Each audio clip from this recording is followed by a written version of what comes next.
Hello everyone, this is me Debashmita Sharkar. Today we are going to talk about self-awareness. So, let's begin. Self-awareness involves being aware of different aspects of the self, including traits, behavior and feelings. Essentially, it is a psychological state in which one becomes the focus of attention. Self awareness is one of the first components of the self concept to emerge. While self awareness is central to who you are, it is not something that you are acutely focused on at every moment of every day. Instead, self awareness becomes woven into the fabric of who you are and emerges at different points depending on the situation and your personality.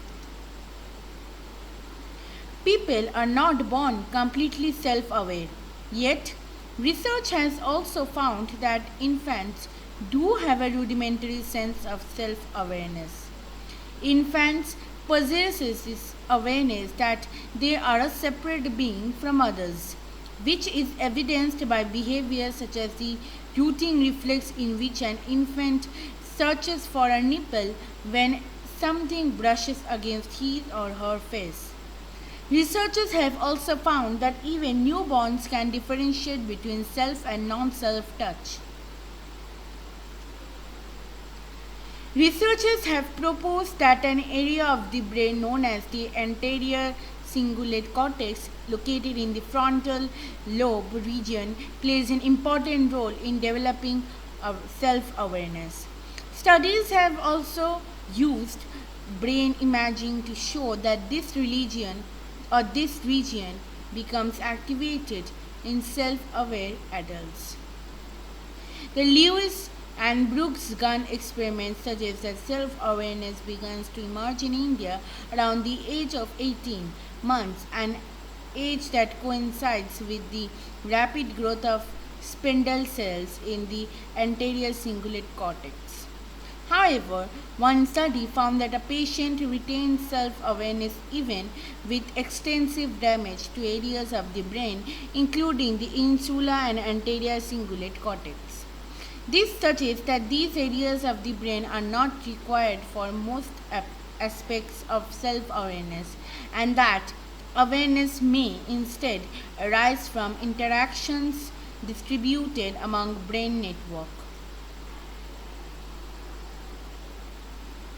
So, how exactly do children become aware of themselves as separate beings?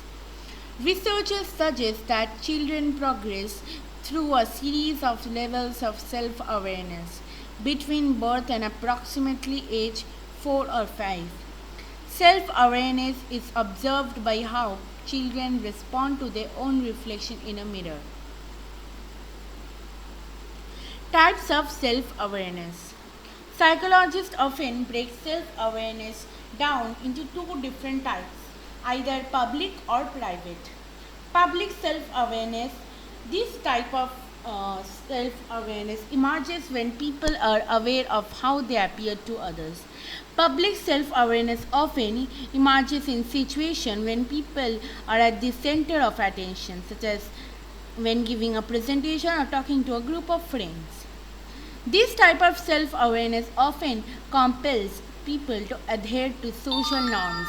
When we are aware that we are being watched and evaluated, we often try to behave in ways that are socially acceptable and desirable. Public self awareness can also lead to evaluation anxiety, in which people become distressed, anxious, or worried about how they are perceived by others. Private self awareness. This type happens when people become aware of some aspects of themselves but only in a private way. For example, seeing your face in the mirror is a type of private self awareness. Feeling your stomach lurch when you realize you forgot to study for an important test, or feeling your heart flutter when you see someone you are attracted to, are also examples of private self awareness. Sometimes people can become overly self awareness and veer into what is known as self consciousness. Have you ever felt like everyone was watching you, judging your action, and waiting to see what you will do next?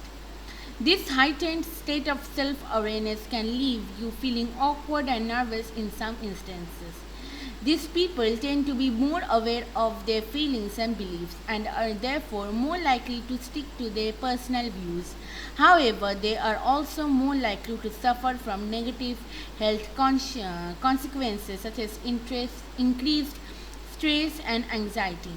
People who are publicly self conscious have a higher level of public self awareness. They tend to think more about how other people view them and are often concerned about that other people might be judging them based on their looks or their actions. As a result, these individuals tend to stick to group norms and try to avoid situations in which they might look bad or feel embarrassed. As we conclude, self awareness plays a critical role in how we understand ourselves and how we relate to others and the world. Being self aware allows you to evaluate yourself in relation to others. For people who have an extremely high sense of self awareness, excessive self consciousness can result. If you feel that you are struggling with a self consciousness that is having a negative influence on your life, discuss your symptoms with your doctor to learn more about what you can do to cope with these feelings.